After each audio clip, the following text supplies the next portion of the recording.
Hello, team, and welcome to episode 28, Jumping the Shark Week. We have a lot to see today. Like always, we will be continuing with your project, your test, which will be in 2 weeks. You'll be seeing some connecting words that you can use in your presentation that will help you to sound a little bit less robotic in that beautiful English you are acquiring. You'll also see an easy game.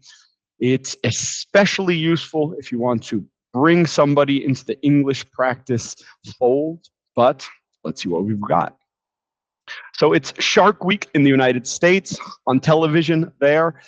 And I think it started as a joke, but every year in July, they have a week where everything is shark related on television. This year's is hosted by John Cena. Should be a lot of fun. So if you like sharks, take a look. So our warm-up is exactly that, a commercial for Shark Week. Practice describing what you saw, share your thoughts. Are you interested? Would you swim with a shark? Did the commercial get you a little bit interested in Shark Week? A little bit. I like John Cena. Sharks are scary, but they're also kind of fun. Why is Shark Week celebrated? I don't know. I think there's something a little bit primal about sharks. Everyone's a little bit scared of them. They have been here for, I think, 450 million years, so a little bit longer than us. And it's summer in the United States, so maybe more people are going to the beach. And maybe that's why they have Shark Week. And what else deserves a week? My first pick was capybaras, maybe an internet and unplugging and a social media detox week, play some board games, throw some dirt at each other. And on a scale of 1 to 10, how scary would it be to swim with a shark? Probably very scary. I would not swim with a shark. It would need to be a lot of money. Is any animal scarier? Maybe a polar bear, but they're pretty scary. Team, this is the meat, the main part of our class, these connecting words. Throughout my years teaching English, there was a big list that I used to use, but I condensed it. I picked some of my favorites. We have some that I think are useful, some that are a little bit more formal, and some that are more idiomatic, that are expressions. I do not expect you guys to memorize all of them. So, pick 3 that you would like to include into your English. So let's take a look. The emphasis connecting words. I like especially. Why? It's very flexible. I can say something was especially good. I can say it was especially delicious. I can also say especially on Fridays, a pizza is delicious. So it's a flexible word to use for emphasis. It should be noted is a slightly more formal option. What do I mean by formal? Something you could probably use at work. I like it should be noted because it removes yourself from the emphasis. It should be noted. I'm not saying I'm noting. I'm not saying you are doing this. It should be noted. So maybe if you want to kind of indirectly point the finger, I think it should be noticed is a great choice. And without a shadow of a doubt, I like the way you can extend it without a shadow of a doubt. Friday is my favorite day of the week. So you can use it to kind of build a little anticipation with your emphasis.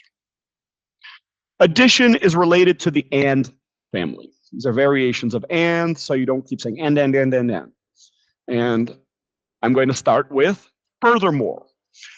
Furthermore, I think is a little bit more formal. And while I don't really believe business English exists, I do believe in presenting yourself in a professional way.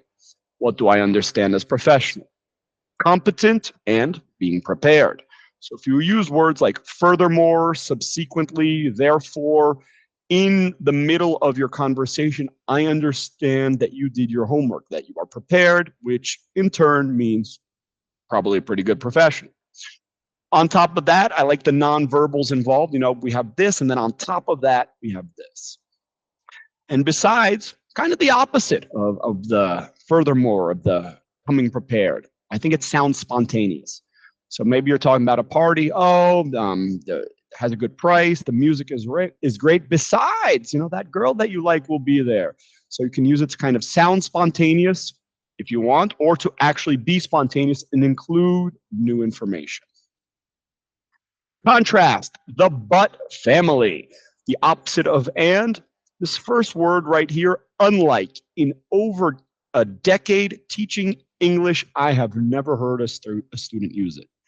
Not to be confused with dislike, where you don't like something. Unlike, it means different than. So for example, different or unlike Patricia, I work from home. So different than Patricia. However, a slightly more formal, but the unofficial rule, the rule of thumb, is that but connects two sentences while, however, starts a sentence. You do not have to do it like this, but it is a way to not make a mistake, to have a reference. So, however, after a period, for example, you could be starting a paragraph and but kind of connect two sentences together.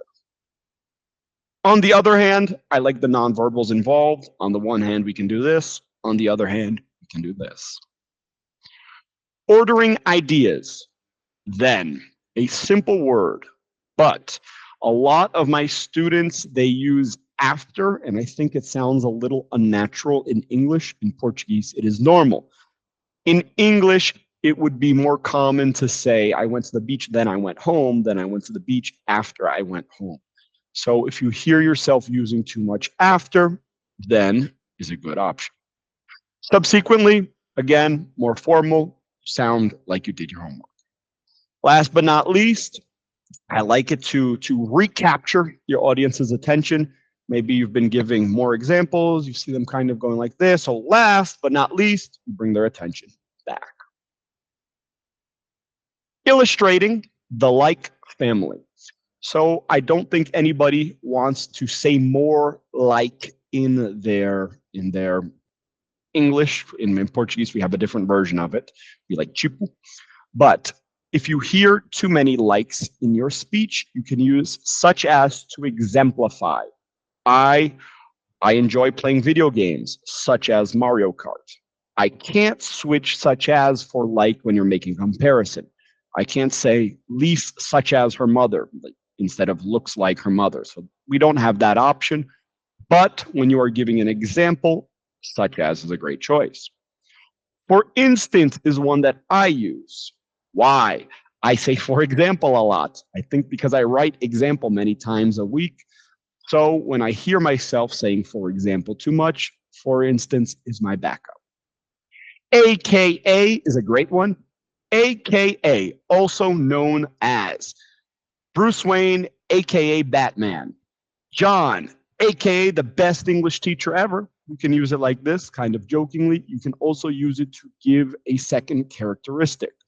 Maybe you are selling a product. So this bottle, AKA your new best friend. And you can use it to give another characteristic. Cause and effect. I don't think these are options. You might have to use them. Due to, we're focusing on the cause. Therefore, we're focusing on the result. But because of this. The last straw. The last straw is the last thing that kind of ruins something. And the full expression is the straw that broke the camel's back. Click on the link for more of this expression. But we use the last straw, for example. João, he has been arriving late. He has been rude, but the last straw was when he lost the report. So it's the last thing that maybe got João fired. Concession, even though, although, despite, in spite of, nevertheless, nonetheless, pick one, but you do need one. What is their purpose? They are used when you want to say, I understand, I hear you, this side has merit. However, we're going with option B. Appropriate in meetings, appropriate for customers' request that you cannot meet. So you're saying, I understand, however, I get that. We have some good arguments here, but, and you're going in the other direction. You should have one that you are comfortable with. So I put even though, you can use although. I put despite, you can use in spite of. There's nevertheless, there's nonetheless. They all kind of do the same thing. Generalization. There's always somebody to raise their hand and say, and bring an exception to the table. Remove their power. Usually, I don't hear my Brazilian students using it much. I'll usually hear normally. I think usually is stronger. Also fun to say usually. So I included this one here on my list. For the most part, I think it's a more neutral way to say it, maybe in a business environment. And I've always liked, as a rule of thumb, an unofficial rule, when there's a problem with my computer, as a rule of thumb, I restart it. Does it solve my problem all the time? Of course not. But often, usually, it does. Last up, we have summary. Why is this important? I'll hear my students often say resuming or to resume. Unless you're coming back to a Netflix show, you should not be saying resume. We have to summarize, in summary, in conclusion, to conclude. They all get you home. Pick one that you're comfortable saying so that you don't say resuming. In the end, slightly more informal. And I like altogether, especially if you have some negative things to say. Let me explain. Let's say I go on a trip and the flight was delayed. I got a little sick. It rained 3 of the days, but altogether it was a great trip. So I can come back from a negative into a positive. So maybe at work, we delivered the project 2 days late. We had that problem with the system, but altogether we did a great job. So you can talk about the negative points and end on a positive note. I think it's useful.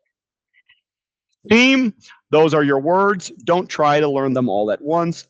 Pick 3, some ways to practice. What was the most notable event from the last week? Or you can do this interview style to try out those more formal words. What was a problem at work or school you helped solve? The fawns. So our expression of the week, to jump the shark. This is the iconic moment itself, the infamous moment. I don't think the Fonz likes to be remembered for this, but he was the coolest character of the 70s. And this was the scene that's kind of ended Happy Days. So it's when it started to decline.